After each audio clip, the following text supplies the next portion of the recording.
I first came here in 1979, there were 60 students in grades 9 through 12. 40 of them were girls, and so that left 20 boys. 18 boys played football. One was a manager, and the other one was not an athlete.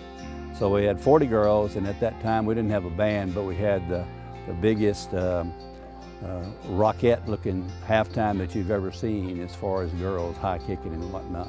Call it a drill team back then.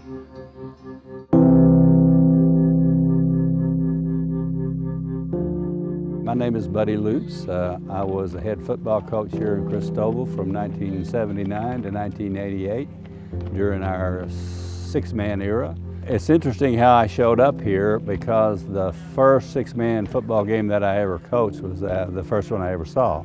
We had a good run of kids from 79 to 88. There was a couple of years where we were waiting for them to mature, and we still were like 6-3-1 and 6-4. So those were the two worst years that we had here. So obviously we had some good kids. When you start talking about players over a 9 or 10 year period, inadvertently you're going to leave somebody out. So I'll apologize to everyone right now, but I had a good run of quarterbacks. Homer and Toby Galindo, and Tommy Tomlin as a quarterback, Tracy Douthit as a quarterback, Eric Couvion, and people like that. I had the pleasure of coaching Montalvos, two of them. My own son played for me, which was a blessing to me. And I had some great middle 80s teams that really were very, very competitive. They worked hard, they did anything you asked them to do. And it was just a lot of fun to coach them, quite honestly. Things have really changed since my day. In my day, our football field was in Pugh Park, and it was rented for 99 years, leased for 99 years for $1. The football field was like an entity in itself. It was down right across the road from the river in Pugh Park. It was an 80-yard long, 40-yard wide field with about a 45-yard practice field at the south end of it. The lighting was terrible, to quite honestly. But on Fridays, people would drive down all during the day with their usually pickups, and they would back up to the fences there, and they would put their lawn chairs up, and then they would come back game time and pay to get in the ball game, and they would have their seat there. So it was a town kind of shut down kind of deal every Friday night, and it was a lot of fun to be part of back then. 1, 2, 3.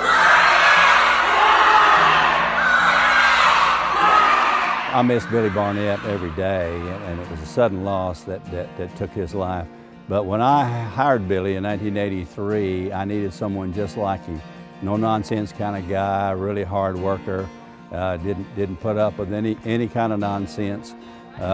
He bought into the program, and when I resigned to take an administrative job here in Christoval, he took over and just took the program even further.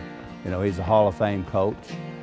For a reason, and it's because he was so well thought of by not only this community, but the people around six-man football. So he left a legacy that will live for a long, long time, and he is certainly missed by myself, my wife, and our entire family.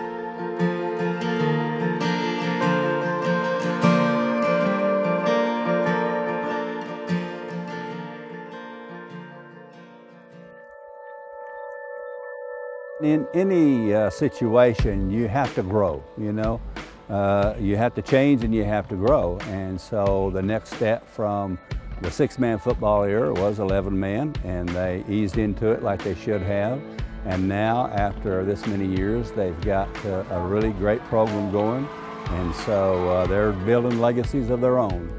The important part of it is to keep the tradition of winning alive, whether it be 6-man, 11-man, or anything of that nature. Just to, like I said, you show your omen, your respect to those guys who were playing in that era and coaching in that era. And Christoval is Christoval, so that's the name we're keeping alive, the tradition we're trying to keep going. Not necessarily 6-man versus 11-man, but just Christoval in general.